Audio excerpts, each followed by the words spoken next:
प्रधानमंत्री नरेंद्र मोदी अपने लाओस दौरे के दूसरे दिन 19वें पूर्वी एशिया शिखर सम्मेलन में शामिल हुए। इस सम्मेलन में आसियान के 10 सदस्य देश और 8 साझेदार देश ऑस्ट्रेलिया, चीन, भारत, जापान, दक्षिण कोरिया, न्यूजीलैंड, रूस और अमेरिका शामिल हुए। इस दौरान पीएम मोदी ने पूरी दुनिया से शांति की अपील की है। इसके अलावा उन्होंने हिंद महासागर में चीन की दखलंदाजी पर भी निशाना साधा।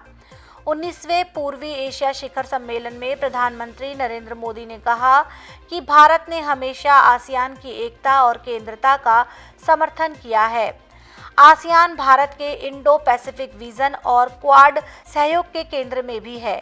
भारत की इंडो पैसिफिक महासागरों की पहल और इंडो पैसिफिक पर आसियान आउटलुक के बीच गहरी समानताएं हैं।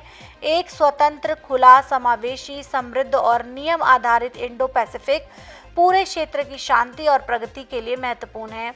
दक्षिण चीन सागर की शांति, सुरक्षा और स्थिरता पूरे इंडो पैसिफिक क्षेत्र के हित में है।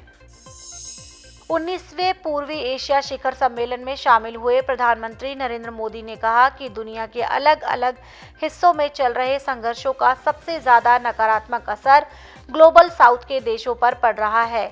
हर कोई चाहता है कि यूरेशिया हो या पश्चिमी एशिया, जल्द से जल्द शांति और स्थिरता बहाल हो।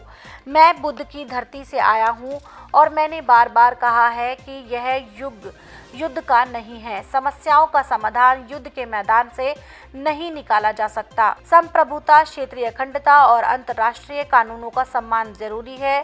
मानवीय दृष्टिकोण रखते हुए संवाद और कूटनीति को प्राथमिकता देनी चाहिए। अपना दायित्व निभाते हुए भारत इस दिशा में हर संभव योगदान देता रहेगा। प्रधानमंत्री नरेंद्र मोदी ने कहा कि हम म्यांमार की स्थिति पर आसियान के दृष्टिकोण का समर्थन करते हैं, लेकिन साथ ही हमारा मानना है कि मानवीय सहायता को बनाए रखना जरूरी है और लोकतंत्र की बहाली के लिए भी उचित कदम उठाए जाने चाहिए। हमारा मानना है कि इसके लिए म्यांमार को शामिल किया जाना चाहिए, अलग थलग नहीं किया जाना चाहिए और इसके लिए पड़ोसी देश के रूप में भारत अपनी जिम्मेदारी निभाता रहेगा। आपको बता दें कि दक्षिण पूर्व एशिया राष्ट्र संघ यानी आसियान की स्थापना साल 1967 में हुई थी।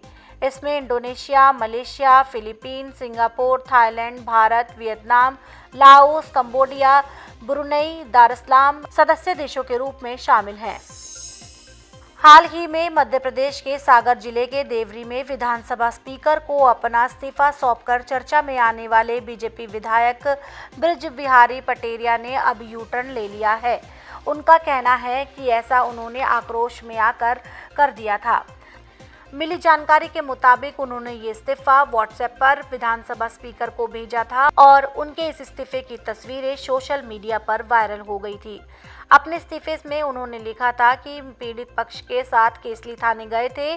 पीड़ित पक्ष की सुनवाई नहीं हो रही थी, उसे न्याय नहीं मिल पा रहा था, इसलिए मैं आहत हूँ, व्यथित हूँ और विधायकी से इस्तीफा दे रहा हूँ। आपको बता दें कि साल 1998 में कांग्रेस की टिकट पर पहला चुनाव लड़ने वाले बृज बिहारी पटेरिया साल 2023 में विधानसभा चुनाव बीजेपी की ओर से लड़े थे, जिसमें उन्होंने पूर्व मंत्री हर्ष यादव को हराया था। बेरूत के मध्य इलाके में गुरुवार शाम को इजरायली हवाई हमलों में 22 लोगों की मौत हो गई और 117 लोग घायल हो गए, जिसमें ज्यादातर लोग आम नागरिक थे। लेबनान के स्वास्थ्य मंत्रालय के अनुसार हमलों में से एक आवासीय इमारत पूरी तरह से क्षतिग्रस्त हो गई, जबकि एक अन्य इमारत पूरी तरह से ढह गई। हमलों के बाद घायलों को अमेरिकन यूनिवर्सिटी हॉस्पिटल में भर्ती कराया गया। शारदीय नवरात्रि का आज 9वां दिन है। नवमी तिथि पर मां दुर्गा के आखिरी स्वरूप मां सिद्धिदात्री की पूजा अर्चना के साथ समाप्ति होती है। नवरात्रि के 9 दिन तक मां दुर्गा के 9 स्वरूपों की विधि विधान से पूजा करने का विधान है और महाअष्टमी और महानवमी को कन्या पूजन करते हुए मां की विदाई होती है।